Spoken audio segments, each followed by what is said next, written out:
10 minutes in. Start you with an easy one. Why Oregon? What was it about this place that made you want to come out here? It's a dream school of mine. I always wanted to be an Oregon Duck. So actually being able to come here was a blessing. So that's why Oregon. Has it lived up to some of the expectations once being out here?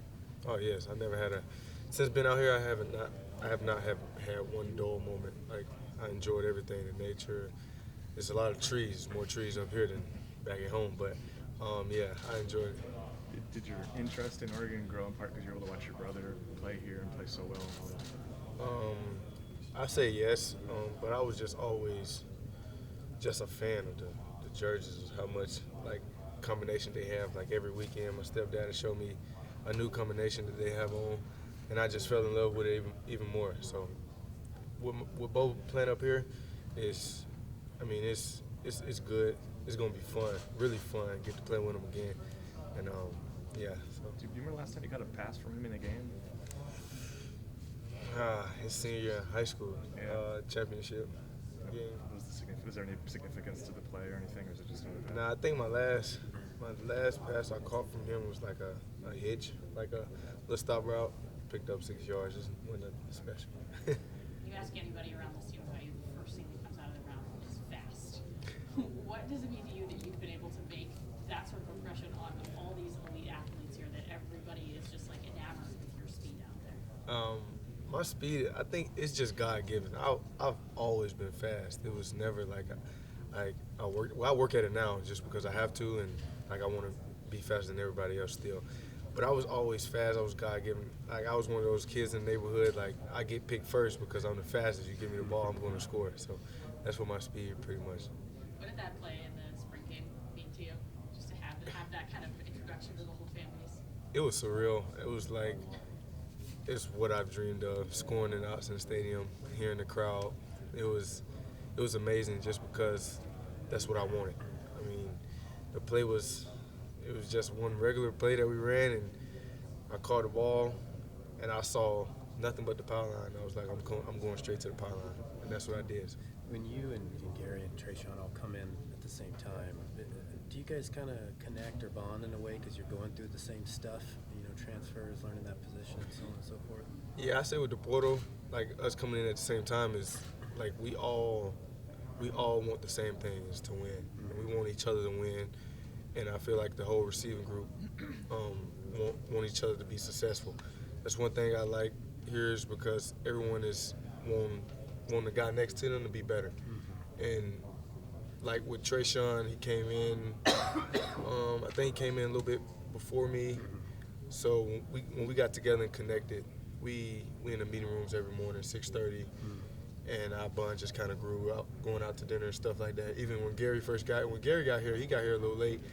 Gary got here, and we just took Gary straight through the plays, and he knew he was family immediately. So, and that's what we take pride in. So you and Trayshawn at 6:30, like, hey, how are you getting up that early? Like, what was it? And then B, like, what's going on in the like, you guys just looking at film, or like you guys connecting on a personal We'll look at level? film. We'll look at film and what we went over yesterday. Like we'll go over the install that we'll have for that day, and go back and look over the film that we had the previous day. So we just want to get better. Like all the little things that coaches like rave about and just talks about every day. That's what me and Trayshawn want to get better at. We want the little things to be better, so in the game it just come easy. It's like muscle, like reflexes and stuff like that. What'd you learn about him in those 6:30 meetings, or getting to know him during that time? I learned about Trey is he's all about business. He want to win. He's competitive.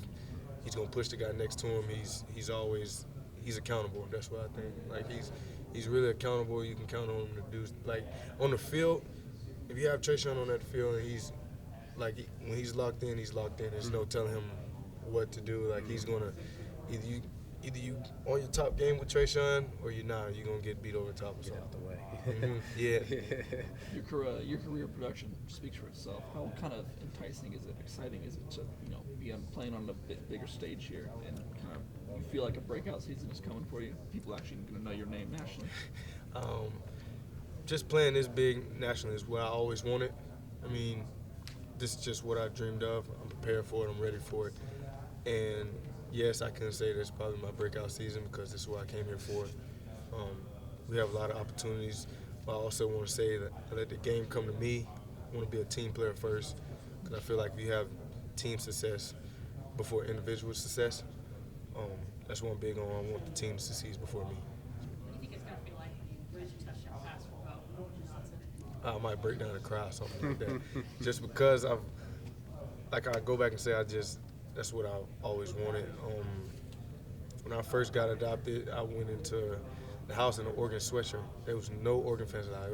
It was all Auburn, War Eagle, and I'm the only guy in there with an Oregon shirt. When Bo played Oregon, when he was at Auburn his freshman year, I couldn't go because I was going to cheer for Oregon. Nothing bad towards Bo. Like I was going to cheer for him too, but I wanted Oregon to win, so I didn't go. I stayed at home and watched it on TV. One of the things that was talked about is you need to bulk up a little bit. How's that been going? It's been going really good. I'm at where I want to be right now, 160, so I'm feeling good. So it's kind of hard trying to keep the weight on just because I run so much, and like I have to constantly eat. That's the hard thing when you got to eat every 2 hours. So it's a tough thing. Does that put a chip on your shoulder at all? Like basketball, if the player's short, it's like that's the defining characteristic for why they can't be whatever. Does that feel like the same kind of? Do you feel like you've heard that, and how do you deal with that?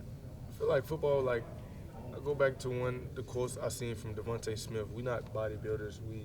We're actually football players. So when we out on that field, it really doesn't matter how big you is. If you can play football, you can play football. Teams are going to find you if they really want you at that next level.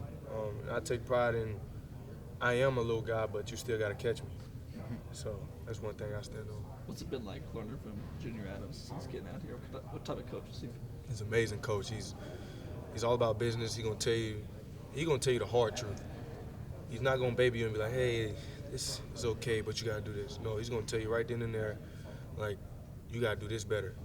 In order to take yourself from good to great, you gotta do these little things, and that's what Junior Adams is really good at, and making his players feel like they're safe, even though the hard truth may hurt, but you gotta take it. It's not easy at the next level. So. What do you feel like he's made better in you since working under him?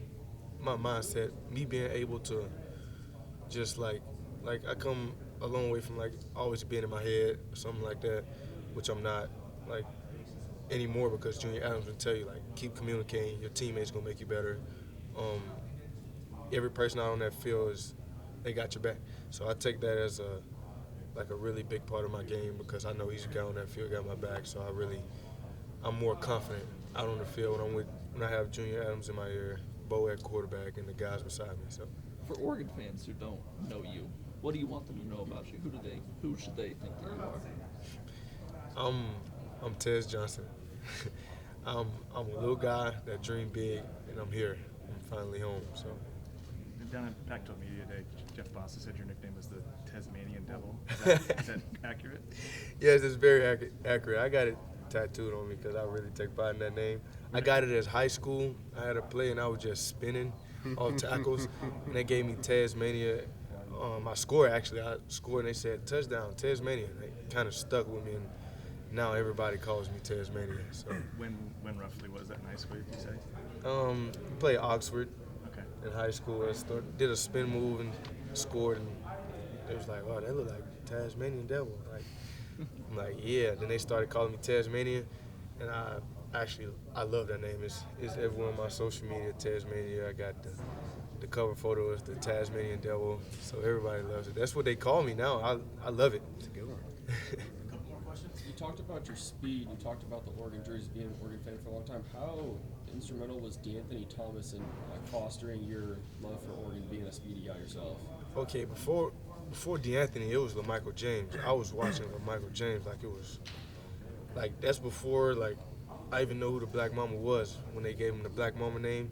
I watched LaMichael James. He played against Tennessee and went crazy. I'm like, okay, Oregon is that team. And then D'Anthony Thomas got there and started doing stuff that I can do as a little guy. He really paved the ways for little guys to actually believe they can do it. So he was the first guy that him, Tavon Austin, and LaMichael James, those three they gave guys like me like hope, like to dream big. So shouts out to D'Anthony Thomas. He's one of the guys. And actually running with him in practice was so real.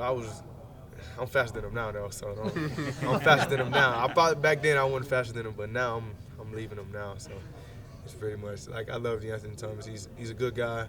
He's had a great character, and it's everything I thought he would be.